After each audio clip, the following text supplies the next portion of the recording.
예, 안녕하십니까.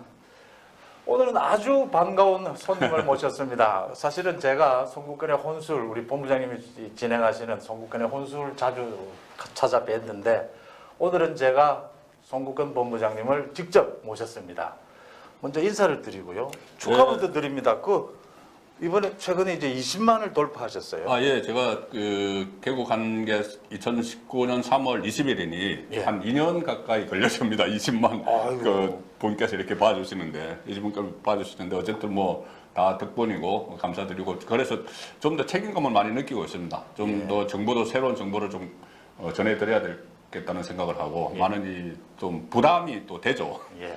제가 송국근의 혼술을 계속해서 쭉 봅니다. 보면 저로서는 사실은 저 같은 이렇게 이제 초보 입장에서는 이게 저희들한테 자신감을 주고 격려가 되는 부분이 이렇게 팩트에만 입각을 해서 이렇게 보도를 하고 이렇게 논평을 하는데도 많은 분들이 이렇게 호응을 해주는 걸 보면서 사실은 또 그렇지 않는 유튜브도 많이 있지 않습니까?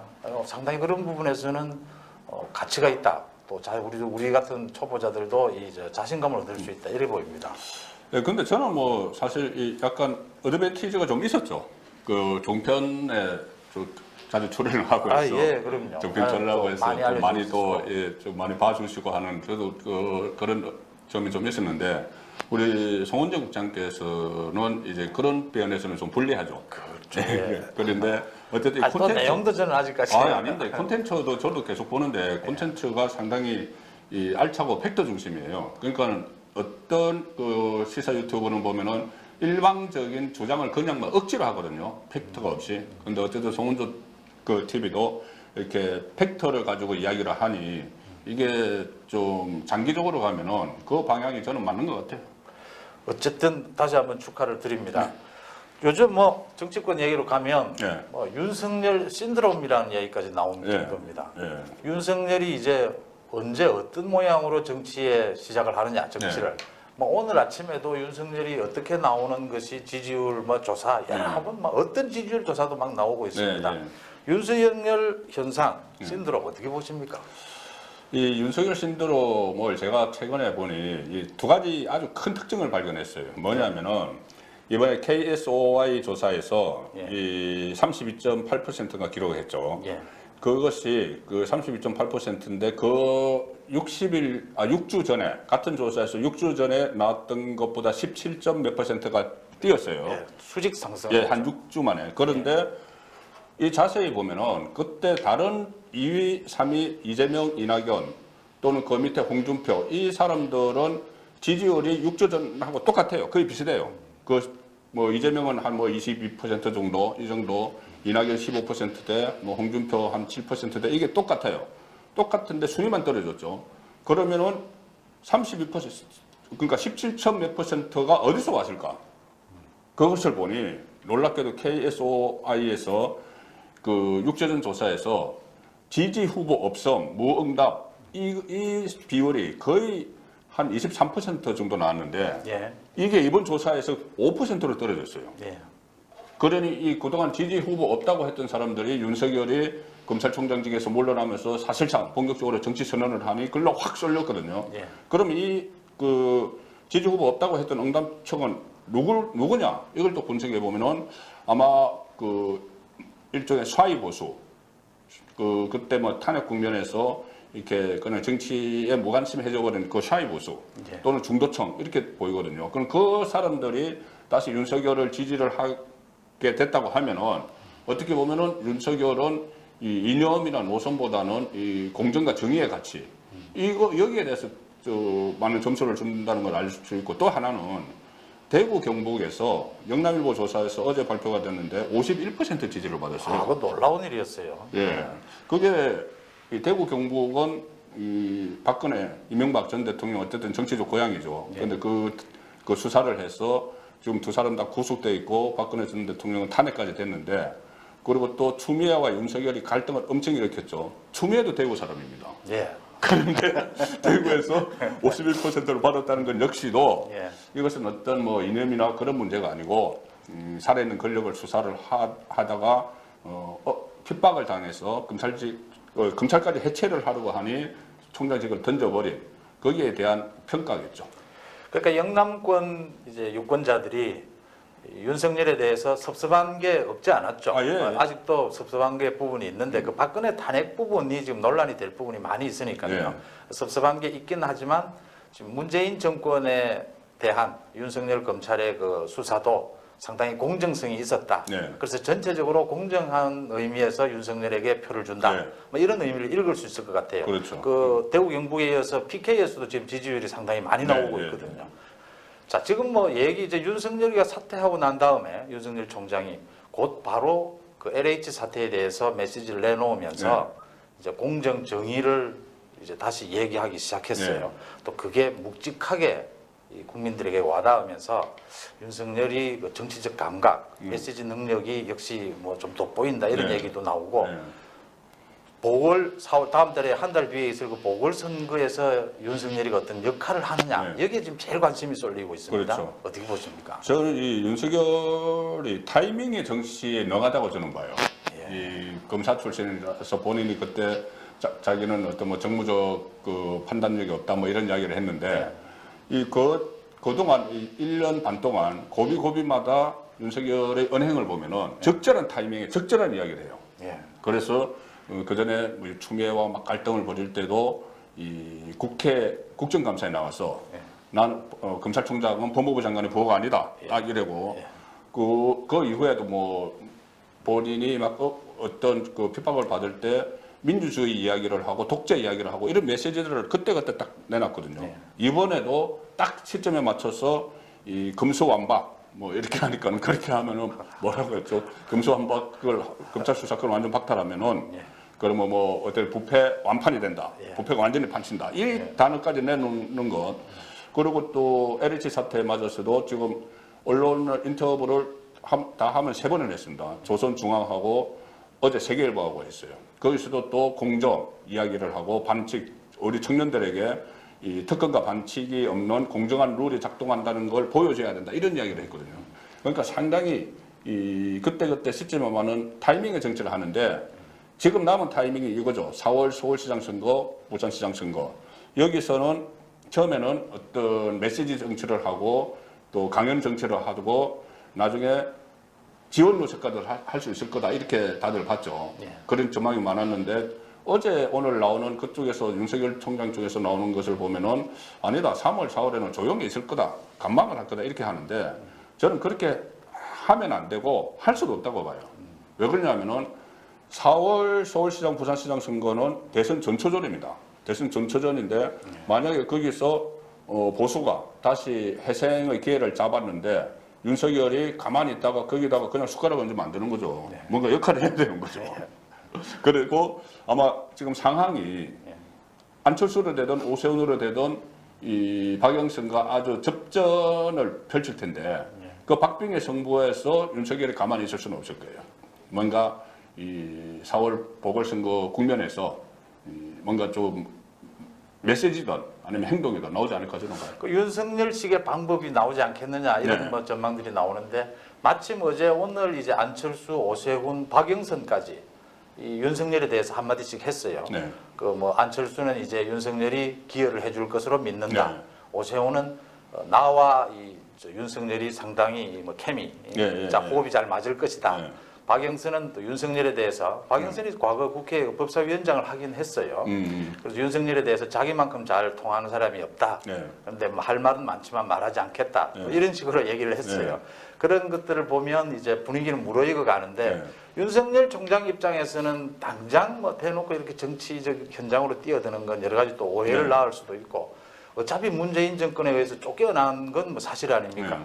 그런 부분에 대한 이런 좀 시간적인 이런 거리를 좀 두는 건 맞겠죠. 네. 그런데 말씀하신 대로 그 4월 보궐선거에서 간접적인 방법, 또 메시지로서 뭐 공정 정의를 불러일으키는 방법. 이번에 뭐 문재인 대통령의 메시지와 윤석열의 메시지가 비교가 되면서 또 많은 얘기가 됐지 그렇죠. 않습니까? 그런 형태로라도 지원을 하지 않겠느냐. 네. 그래야 그 뒤에 있을 이제 윤석열 이야기를 조금 더 하고 넘어가면 그 뒤에 이제 있을 이 선거 전에든 뭐 전후를 놓고 그 야권 전체가 이제 한 연대를 하는 네. 거기에서 윤석열 역할 이야기가 나오거든요.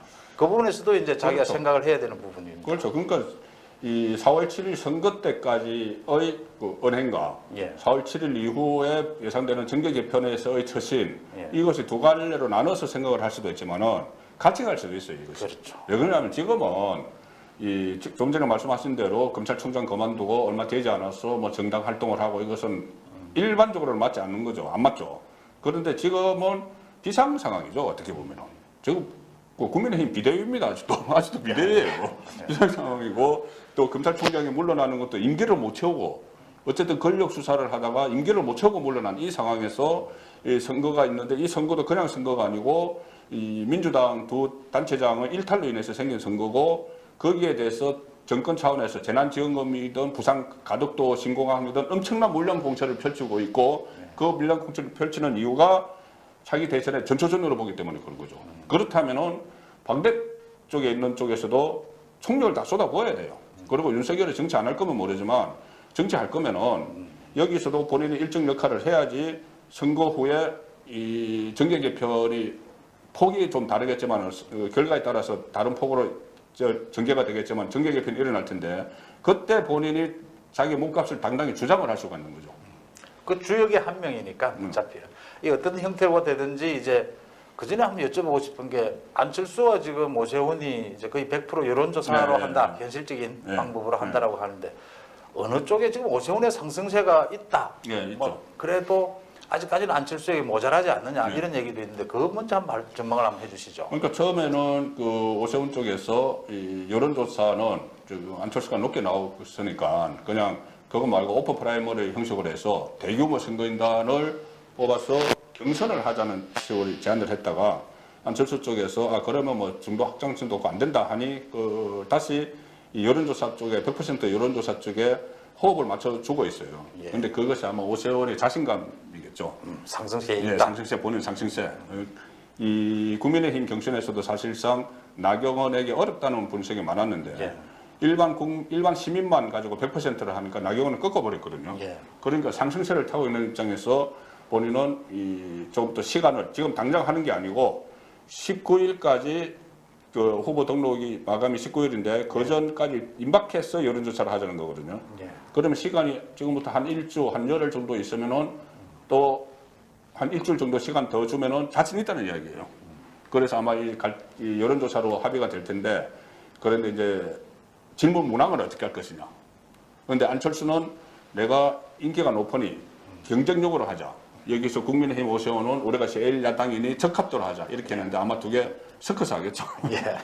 그 적합도라는 단어와 경쟁력 단어를 같이 넣어서 하는 방법으로 하겠다. 뭐 이런데 그러면 이제 그 서울시장에 누가 되든지 이제 같이 국민의힘, 국민의당 야권이 지금 같이 연대해서 가는 모양이 될 테고 윤석열도 어떤 형태로든지 어떤 지원의 방법을 간접적이든 직접적이든 그렇죠. 하게 되면 이제 4월 선거 뒤에 이제 뭐 많은 시나리오들이 나옵니다. 이게 뭐 야권이 이겼을 경우, 뭐 여권이 이겼을 경우 많은 시나리오들이 나오는데 그 뒤에 이제 정계 개편 방향은 어떻게 보십니까? 윤석열과 연관을 해서 윤석열이 정치를 시작하는 게 제3지대가 맞느냐?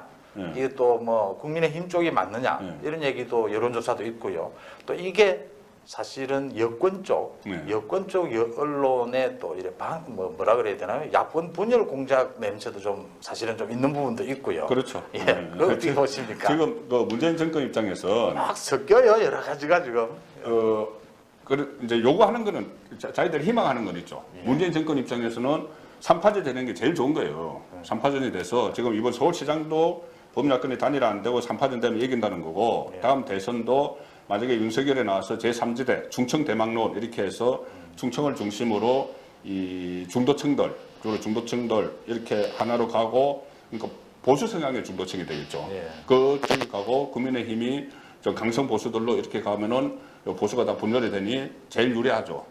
그런데 그렇게 되면은 지금 그 문재인 정권이 정말 장기 집권의 길로 들어가는 그것을 길을 열어주는 결과가 되니 그렇게 하지는 않을 텐데 말씀하신 대로 안철수가 이겼을 때, 안철수로 단일화돼서 이겼을 때, 오세훈으로 단일화돼서 이겼을 때, 아니면은 누구로 단일화되든 박영선에게 졌을 때, 다 이제 경우의 수가 다른데 이 윤석열에게는 개인적으로는 이번에 또 지면은 네. 이 국민의힘이 단일화에서 후보를 못 내든지 안철수에게 뺏기든지 아니면은 오세훈이 나가서 지든지 이렇게 하면 국민의힘은 더 이상 이 내부에서 존립 자체를 이렇게 가져갈 그런 명분이 없어집니다. 지금 선거 5연패의 한상인 거. 그리고 또 윤석열이라는 이 여왕벌이 나타났으니 장기원 의원이 그렇게 표현했죠. 여왕벌이 나타났으니 윤석열이 있기 때문에 해처무효를 막 시도를 할 수가 있어요. 그래서 해처무효 시도하면은 윤석열이 그 완전히 주도권을 잡고 그렇게 되면은 본인이 굳이 국민의힘에 안 들어가도 되는 거죠. 본인이 삼지대에서 깃발을 들고 지금 지지율이 뭐 30% 정도 나오니 깃발을 들고 있고 오히려 국민의힘 쪽에서 아주 그 강성만 빼고 이쪽으로 윤석열 쪽으로 넘어오는 시나리오 이런 것도 지금 가능한 거죠. 저는 또 이런 생각도 해봤습니다. 그러니까 뭐 4월 선거의 성패에 관계없이 국민의힘도 굉장히 바뀔 것이다. 네, 선거 뒤에는 네. 지금 벌써 국민의힘에서 나오고 있는 이야기가 이제 김종인 비대위 체제 이후 네. 지금 이제 그 대표를 당 대표를 전당대회 뽑아야 하지 해야죠. 않습니까? 네. 전당대회를 네. 하는데 이제 지금 뭐 다섯 의원들을 중심으로 뭐 정진석이나 뭐 원내대표나 여러 명이 뛰고 있는 것도 사실이거든요. 근데 국민의힘 내부에서도 다선 중심보다는 이번에는 정말 이미지를 확 바꿀 수 있는 젊고 참신한 대표 이런 얘기도 많이 네. 나오거든요. 네. 그게 이제 4월 선거에서 어떤 형태로든지 탄력을 받으면 네. 많은 국민의힘도 이제 지금의 국민의힘이 아니다 이렇게 본다면 그렇죠. 뭐 여러 가지 될 것 같고 서울 선거는 그럼 야권 후보 단일화는 지금 이제 대세지 않습니까? 네, 단일화는 안 하면은 그렇죠. 두 사람이 엄청나게 비판을 받게 되죠. 다 죽는 경우죠 네, 지금은. 네, 네. 단일화가 된다면 그래도 야권 쪽에 좀 승산이 있다고 보십니까? 지금 뭐 여론조사도 그렇고 예. 단일화가 되면은 그 여론조사도 일단 누구로 되든 박영선에게는 이긴다는 그 여론조사가 나오기 시작했어요. 예. 그 전에는 저 오세훈이 때문에 저 어렵다고 했는데 오세훈이 막 치고 올라가면서 예. 된다는 그런 게 있고 특히 이번에 저는 부산 보면서 이게 어떤 금권 선거, 강권 선거, 포퓰리즘 이게 잘 안 먹히는구나 이제. 왜 그러냐면 문재인 정권에서 하도 많이 써가지고 그러니까 4.15 총선 때 긴급 재난차 뭐 지원금 이거 가지고 선거 전에 지자체에서 먼저 풀고 선거 끝나면 전 국민에게 푼다 뭐 이런 식으로 해서 막 활용을 했잖아요. 예. 이번에도 재난지원금 이야기하고 재난지원금 뭐 선별지급 플러스 보편지급 다 하겠다 하고 부산 가덕도 신공항 만들고 또 그 문재인 대통령이 직접 가고 이랬죠. 물론 고강은 다 뭐 만들면 좋죠. 다 만들면 다 좋은데 이것이 그냥 잘못하면 희망 고문이 될 수 있다는 생각도 하시는 것 같아요. 예. 부산 시민들께서. 그러니 거기에 대해서 여론이 잘 움직이지 않으니까 그런 것이 서울도 마찬가지겠죠. 서울도 예. 마지막에 뭐 백신을 이용을 하든지 재난지원금을 이용을 하든지 이 포퓰리즘 정책을 펼쳐도 그것이 선거의 결과에는 큰 영향을 미치지 않는다. 그렇게 보면은 지금 여론조사대로 야권 후보가 단일화되면 승산이 충분한 거죠. 서울도 그렇지만 제가 이번에 부산시 시장 선거 그 여론조사를 보면서 느끼는 것이 이 부산 지역의 유권자들이 문재인 정부를 가르치고 있다. 이런 생각이 들었습니다. 예. 그러니까 그 가덕도 신공항이라는 건 뭐 묻지 않아도 네. 부산의 수건 사업인 건 사실이거든요. 네. 그렇지만 선거는 선거, 네, 공항은 공항. 네. 이게 공항이 지금 뭐 1, 2년 만에 뚝딱 만들어지는 그런 공항도 아니지 않습니까? 그 긴 장기적인 사업이어서 사실은 선거는 선거대로 하는 게 맞다라는 게 보고 또 이번에 그 변창흠 이걸 변창흠이 아니라 그저 LH 사태, 네. LH 사태로 서울 부산에 또 전국적인 여론 흐름이 네. 아주 심각하고 지금 갈수록 심각해질 것 같아요. 이게 지금은 처음에는 그 LH에서 13명인가요? 13명의 네. 공무원들이 투기가 사실 적발됐는데 네. 거기서 시작한 것이 LH에서 전 공직 사회로 막 퍼지고 있어요. 퍼지고 있고 또 수도권 3기 신도시의 그 강명시흥에서 네. 전국으로 퍼지고 있어요. 네. 그래서 오늘도 아침 조간신문을 보면은 이게 전부 일면톱이 이 땅 투기 문제인데 내용이 전부 다 달라요. 그러니까 그만큼 강범위하게 퍼져 있고 또 신형 민주당 의원들도 막 이름에 나오고 있죠. 그럼요. 지금 벌써 드러난 것만 해도 3명이 예. 드러났으니까요. 그래서 이것이 가장 좋은 그 방법은 많은 사람이 그런 이야기 하죠. 그 3기 신도시 그거를 취소해버리고 다른 데로 가버리면은 다른 데로 정해버리면 거기 이제 투기했던 사람들 상당히 그 쫄딱 망할 거다 한마디로 이렇게 막 대출 받고 막 땅 사놨는데 예. 자 그렇게 하면 이제 분풀이는 되겠죠. 그런데 또 선의의 피해자가 많이 생길 수가 있어요. 그런데 이 상황에서 가장 필요한 게 정부의 실력입니다. 정부가 이거를 어떻게 대처를 하고 어떻게 규명을 하고 하는 예. 것이 정부 실력인데 그 부분이 정말 문제입니다. 지금 뭐 그 검찰이 그 6개 범죄 안에 검찰 검경수사권 조정이 되어버렸잖아요. 예. 검찰 쪽이 아니라고 경찰에 맡겼는데 뭘 경찰을 무시하는 건 아니지만은 검찰은 그만큼 여태까지 노하우가 있거든요. 이런 수사를 해온 노하우가 있는데 그걸 안 쓰고 있어요. 예. 그러니까 이것을 검찰 6개 수사 범위 중에서 부패가 있습니다. 부패 범죄. 예. 그쪽으로 적용을 시키면 되는데 애써 검찰에 맡기지 않고 이러고 있으니 또 문재인 대통령은 입으로만 계속 뭐 엄중 처벌을 해야 된다, 용납할 수 없다 이렇게 하지만 실질적으로 과연 그 이걸 드러낼 의지가 있는지 그러니까 그 의지가 없다는 건 결국 법 여건 안에서 강범위하게 또 연루되어 있는 것 아닌가 그런 의혹까지 막 쏟아지고 있는 상황. 그러니까 문재인 대통령이 그동안 국정 운영을 하면서 지난 4년 동안 한 번도 보여주지 못한 부분이 네. 문재인 정부 내부에 문제가 드러났을 경우에 네. 그 조국 경우가 대표적이지 않습니까?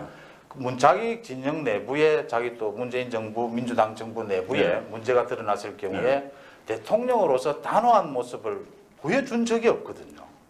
이러다 보니까 모두 다 모든 사람들이 지금 문재인 대통령의 뭐 가족 의혹까지 지금 얘기하지 않습니까? 딸 문다혜 씨또 무슨 뭐 빌라 뭐 해가지고 뭐 1억 4천 뭐 차익 봤다고 각상도 의원이 또 예. 문제 제기를 했죠. 그러니까 변창흠 국토부 장관을 지금 뭐 사실은 옷을 벗기지 마라 이 논쟁으로 가는데 그 국토부 장관이 지금 옷을 벗는다고 이 문제가 해결이 될 수 있는 것도 아니지 그렇죠. 않습니까? 그 국토부 장관에게 조사를 맡기기도 했는데요.